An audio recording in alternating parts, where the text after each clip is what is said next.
Saya ikhwan yang baru hijrah, setelah mendengar kajian Ustadz di YouTube membahas tentang makanan haram masuk ke dalam tubuh akan dibakar dengan api neraka. Begini Pak Ustadz, sebelumnya saya pernah kerja di sebuah toko roti terbesar, yang setelah itu saya pindah ke toko roti yang menjadi saingan tempat kerja sebelumnya.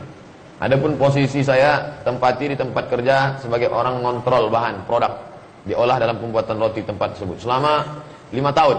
Begitu banyak bahan baku di toko roti ini tak halal. Untung saya tak pernah beli. Selalu dikasih orang aja. Tapi tak saya makan. Namun toko roti ini mendapatkan label halal. Iya, karena yang dikasih label kan sampel aja. Mana sampel? Ini stop, dah habis itu.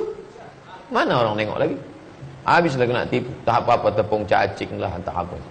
Setiap ada sidak pemerintah, atasan saya selalu menyuruh saya dan rekan-rekan menyembunyikan produk yang tak halal itu. Oh, jahatnya. Patutlah otak kita kesetanan aja. Asik makan haram. Apa yang terjadi? Pertanyaan saya, halalkah rezeki yang saya dapatkan dari situ? Sedangkan saat ini mencari pekerjaan sangat susah. Carilah yang halal. Sementara dapat yang halal itu, makan aja yang haram itu dulu. Anggap makan babi aja. Cari selama sebulan nih jamaah. Inilah maunya kita, jangan cuma ngaji saja, tapi ada daftar. Bapak Fulan, pekerjaan sini, perlu karyawan sekian orang. Jadi kita semacam biro juga. Bukan biro jodoh. Biro. Jadi di sudut sana ada anak muda yang mau hijrah meninggalkan pekerjaan syubhat. Di sudut sini ada bisnismen yang mencari karyawan. Ketemunya di mana? Di masjid. Di sudut sini ada anak muda yang baru hijrah. Di sudut sini ada. Jadi ketemu. Sekarang kan tidak. Ngaji. Kenal kau sama si Anu? Enggak.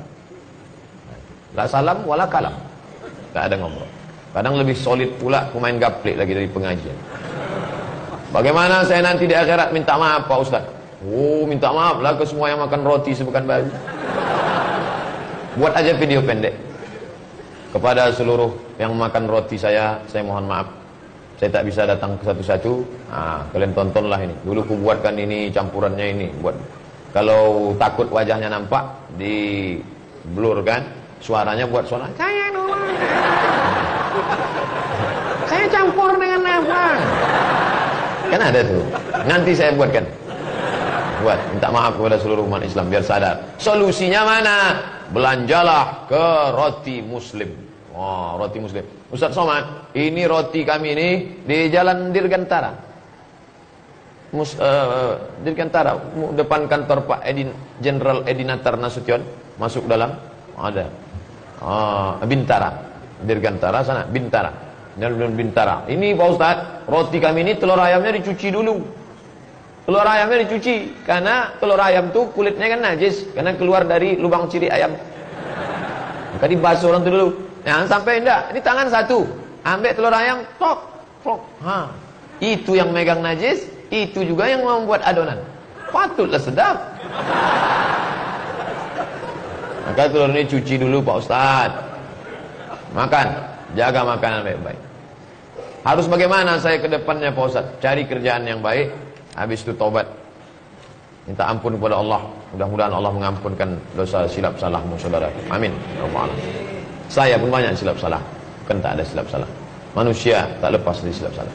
Ustaz, apakah benar tak ada yang namanya bid'ah hasanah? Idza wafaqas sunnah fa bid'atu huda. Kalau perbuatan itu baik, sesuai dengan sunnah, masih dipayungi dalil hukum syar'i, maka dia disebut huda, baik. Idza khalafas sunnah, kalau bertentangan dengan hadis, bertentangan dengan Quran, maka bid'atun mazmumah. Itu Imam Syafi'i yang bagi. Saya lebih percaya Imam Syafi'i. Kalau ada yang mengatakan tak bisa dibagi, saya lebih ikut Imam Syafi'i. Imam Syafi'i itu alim, nasirus sunnah, di kepala dia semua. Bagaimana pendapat Ustaz tentang jamaah tabligh dakwah dari pintu ke pintu? Jamaah tabligh lah yang mengajak orang ke masjid. Abdul Somad menceramahi orang dalam masjid. Udah duduk orang dalam masjid, baru datang Abdul Somad.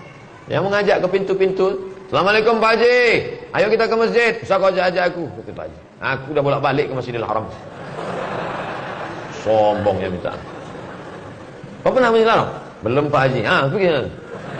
Udah bolak-balik tapak kaki ke Masjidil Haram. Sombong. Tapi dia besok datang juga lagi. Senyum lagi.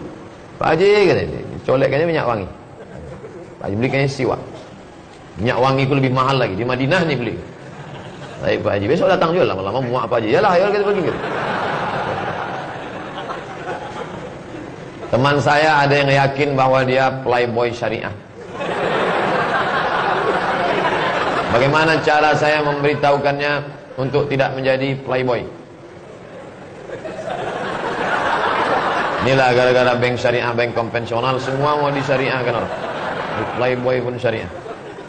Mungkin yang dia maksudkan itu laki-laki yang menjaga kehormatannya, ikut remaja masjid, soleh, ganteng, tapi dia tak melanggar hukum syar'i. Kalau itu baik. Tapi kalau dibawanya anak gadis orang pakai jilbab, nah, itu tidak membuat yang syar'i menjadi syar'i hanya karena dengan jilbab, justru merusak. Anak-anak gadis yang jalan pacaran pakai jilbab itu merusak jilbab. Nanti orang akan berkata lebih baik tak berjilbab tidak pacaran daripada berjilbab pacaran, kan rusak.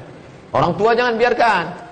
Jangan biarkan anak kita pergi ya ma, ya kau pakai jilbab silakanlah pacaran. Nah, itu merusak. Orang tua ini yang menjerumuskan anak. Naudzubillah. Saya mau bertanya Pak Ustaz, apakah benar jika memajang foto anak akan menyebabkan anak kita kena penyakit ain? Dan apa itu penyakit ain? Al-ainu haq. Ain itu hak. Jadi kemarin waktu di Bangka Belitung jumpa di ruang tunggu dengan Ustadz Yusuf Mansur. Jadi sahabat-sahabat muji, ini sedang viral loh sekarang Pak Ustadz. Jangan cuma itu, sebut Alhamdulillah.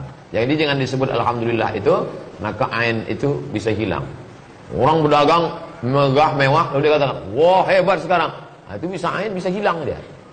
Ain berasal dari kata mata, karena awalnya mata melihat, lalu muncullah hasad dan lain sebagainya. Maka ucapkan Alhamdulillah, pujian kepada Allah, salah satu cara menghilang, mendekatkan diri kepada Allah Subhanahu wa taala. Cantik anaknya, lucu ya. Alhamdulillah. Alhamdulillah. Istrinya solehah ya. Alhamdulillah. Istri siapa tuh? Istri kawan saya. Ya, istri kawan. Saya ada bisnis dengan teman, menanam modal ratusan juta yang berakhir pada 2 tahun. Pada kenyataannya setelah itu lewat 2 tahun, bahkan saya tak minta fee karena takut riba. Ketika saya nagih, saya malah diminta ikhlas agar rumah dia bisa terjual untuk bayar hutang. Sekarang dia menjadi lebih islami. Pertanyaan saya, ada tak doa agar kawan itu bisa cepat bayar hutang? Bagaimana adab menagih hutang dalam Islam? Ini dari awal sudah salah setting. Saya seakrab apapun kawan, akrab. Saya kasih tahu di awal, kau jangan tersinggung ya. Aku bukan tak percaya, tapi kita menjalankan firman Allah. Pak, bapak jangan tak percaya sama saya. Ambil kertas. Tak ada kertas Pak Ustaz. Apa yang ada di situ? Kotak-kotak sobek tak apa. Saya akan bayarkan nanti pada tanggal sekian. Nanti sampai masanya kita datang bawa friend, ya, akhi, ya, ini tanggal.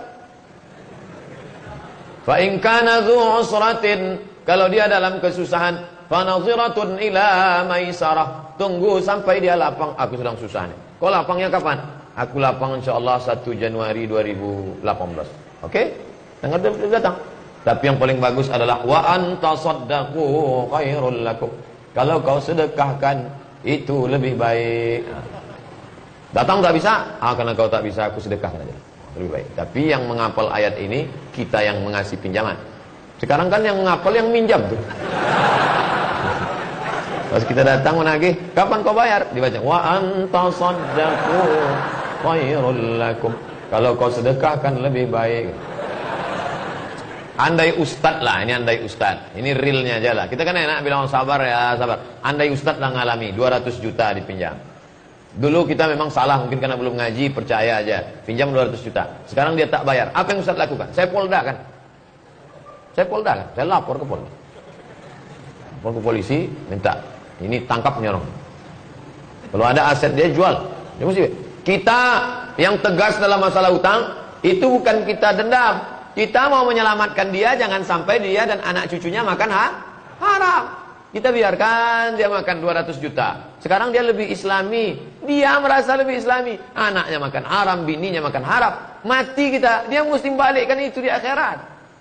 Dia cari kita di akhirat. Makanya kalau ada orang tegas dalam masalah hartanya, dia ingin menyelamatkan saudara. Begitu juga masalah warisan. Mati mak kita, mati ayah, meninggal ayah kita. Lalu abang ini menahan surat tanah, tak dia bagi, kita diam aja. Itu bukan berarti kita sayang sama saudara. Kita sudah membiarkan dia, anak bininya makan haram. Maka kita tegakkan hukum, bagi bang. Kalau abang tak bagi, ku polisi kan abang. Aku sayang sama abang. Aku tak mau abang makan haram.